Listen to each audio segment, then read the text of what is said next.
Assalamualaikum warahmatullahi wabarakatuh.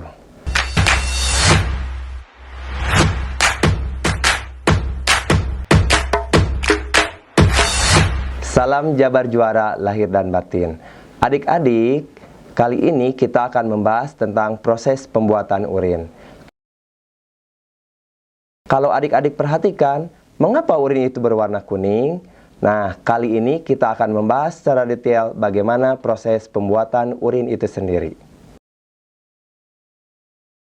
Alat ekskresi manusia terdiri ada 4.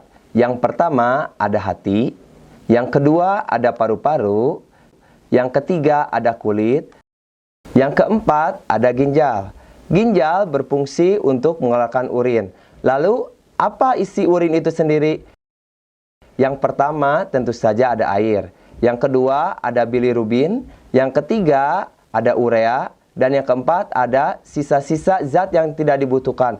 Misalnya ada vitamin, ada garam, obat-obatan, dan lain-lain. Lalu, bagaimana struktur ginjal? Ginjal kita ada 2, terletak di kiri dan kanan pinggang kita. Bentuknya seperti kacang merah. Ginjal berfungsi untuk menyaring darah. Lalu, nanti urin yang dihasilkan dari ginjal akan masuk ke dalam ureter. Dari ureter, urin tersebut akan ditampung dalam suatu tempat yang disebut dengan kantong kemih atau vesika urinaria.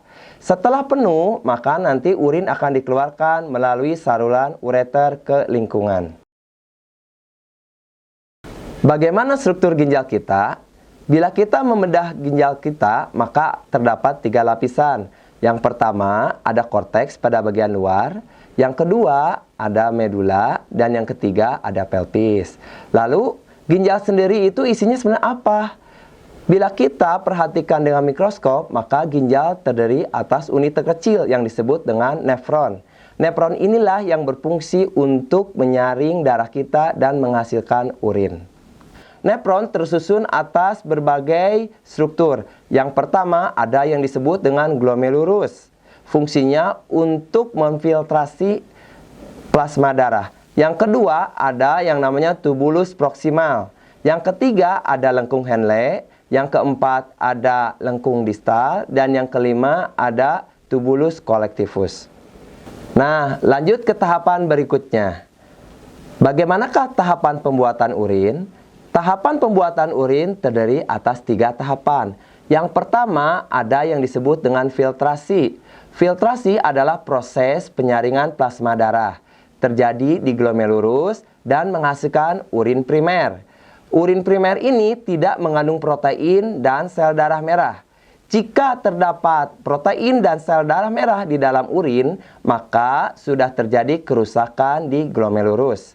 Yang kedua, ada tahapan reabsorpsi. Reabsorpsi adalah proses penyaringan kembali zat-zat yang dibutuhkan dari urin ke dalam kapiler darah. Proses ini terjadi di tubulus proksimal. Hasilnya adalah urin sekunder. Di urin sekunder tidak diperkenankan ada glukosa. Bila mana ada glukosa di dalam urin sekunder, maka terjadi kelainan yang disebut dengan diabetes mellitus atau disebut juga dengan glukosuria. Dan yang ketiga ada yang disebut dengan proses augmentasi. Apa itu proses augmentasi? Augmentasi adalah proses penambahan zat-zat yang berlebih dari darah ke dalam urin. Proses ini terjadi di tubulus distal. Hasilnya adalah urin sesungguhnya. Faktor apa saja yang berpengaruh terhadap banyak sedikitnya urin yang kita keluarkan? Yang pertama ada jumlah air yang diminum. Tentu saja kalau kita meminum banyak air, maka urin yang dikeluarkan akan banyak juga. Yang kedua ada zat diuretik. Contoh zat diuretik adalah teh, kopi, coklat, dan lain-lain. Bila mana kita mengkonsumsi banyak zat diuretik, maka urin yang dihasilkan akan lebih banyak. Yang ketiga ada suhu. Suhu akan mempengaruhi jumlah urin yang dihasilkan. Bila dalam keadaan dingin, maka urin yang dihasilkan akan lebih banyak dibandingkan dengan suhu yang lebih panas.